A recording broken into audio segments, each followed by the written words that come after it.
இந்த கொரோனான்னு ஒரு நோய் வந்திருக்கு இல்லையா, ஒரு தொற்று நோய்.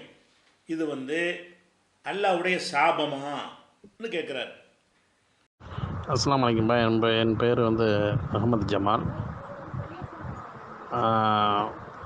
தற்சமயம் ஏற்பட்டுள்ள இந்த கொரோனா உங்களுக்கு நாடு முழுக்க உங்களுக்கு ரொம்ப பீதியை கிளப்பிட்டுருக்குது. இந்த கொரோனா அல்லாஹ்வின் சாபமாக நினைக்கலாமா?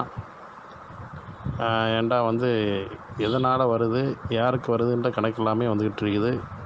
இறப்புகளும் உங்களுக்கு நம்ம அறிஞ்சவங்கள்ட்டேருந்து நிறைய பேர் இறந்துட்டாங்க.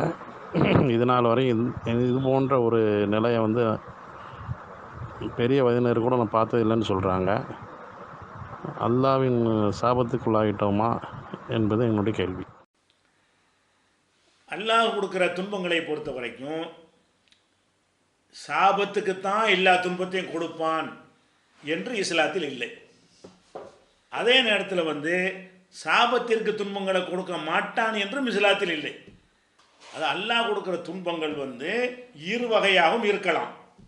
எனக்கு ஒரு துன்பத்தை அல்லாஹ் தருகிறான்.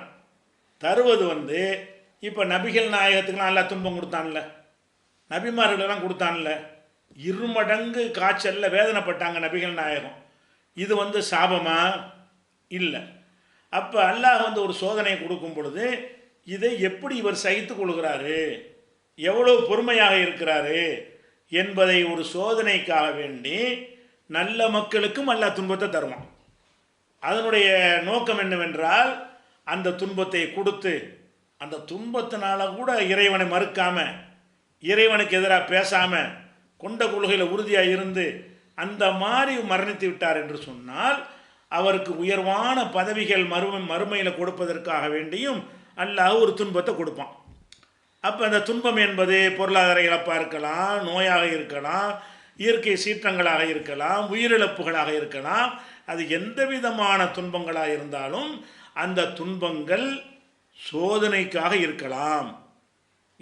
அதாவது இந்த அல்லாஹ் இப்படி சொல்லி காட்டுறான் குர்ஆனில் கூட, உங்களை நம்ம சோதிப்போம், உல நபுலு வண்ணக்கும், உங்களை நம்ம சோதித்து பார்ப்போம்.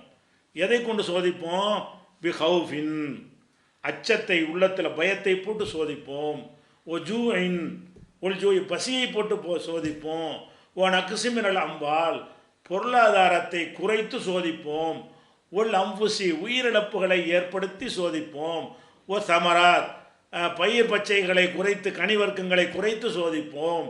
ஓ பஷிரி சாபிரீன், அதை யார் சகித்து கொள்கிறார்களோ அவர்களுக்கு நற்செய்தி உண்டு அல்லாஹ் சொல்கிறான். அப்போ நம்ம என்ன விளங்குறோம்? கொரோனாவும் ஒரு துன்பம் தானே, கொரோனாவும் ஒரு சோதனை தானே. கொரோனாங்கிறது நோயில் வருது, அச்சத்தில் வருது, எல்லாத்துலேயும் அடங்குகிறது. அப்படி வரும் பொழுது இந்த நோய் என்பது நம்ம எந்த அளவுக்கு இருக்கிறோம் என்று சோதித்து பார்ப்பதற்காகவும் அல்லாஹ் கொடுத்துருக்கலாம். அதுக்காக வேண்டி கொடுக்குறது எல்லாமே சோதிப்பதற்கான கிடையாது.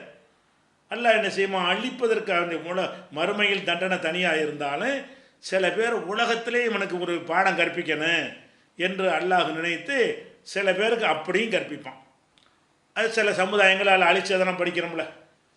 ஃபிரௌன்கிறவன் அநியாயம் பண்ணிகிட்டு இருந்தான், அந்த அநியாயத்துக்கு மறுமையில் தான் தண்டனை. இருந்தாலும் இந்த உலகத்திலே அவர்களை கடலில் மூழ்கடிக்க செஞ்சு ஒட்டு மொத்தமாக அழித்தான். இது சோதனைக்கா? இல்லை. இது முடிக்கிறது, இவனுக்கு இனிமேல் இவனுக்கு விட்டு வைக்கக்கூடாது. அதே மாதிரி லூத் நபி காலத்தில் ஓரினை சேர்க்கையில் ஈடுபட்டு இறைவனை மறுத்து கொண்டிருந்தார்கள். எவ்வளோ போதனைகள் சொல்லி ஈடுபடவில்லை. அவங்கள என்ன செஞ்சான்? அல்லாஹ் ஒரே மொத்தமாக தலைகளாக புரட்டி அழிச்சிட்டான். இது சோதனையா? சோதனை இல்லை, பனிஷ்மெண்ட். இது அங்கே ஒரு தண்டனை கொடுக்குற மாதிரி இங்கேயே உன் மீது சாபத்தை இறக்கணும். அது மாதிரி நபிகள் நாயகத்தை எவ்வளோ பேர் துன்பப்படுத்தினாங்க, பெரும்பாலும் பொறுத்துக்கிட்டாங்க.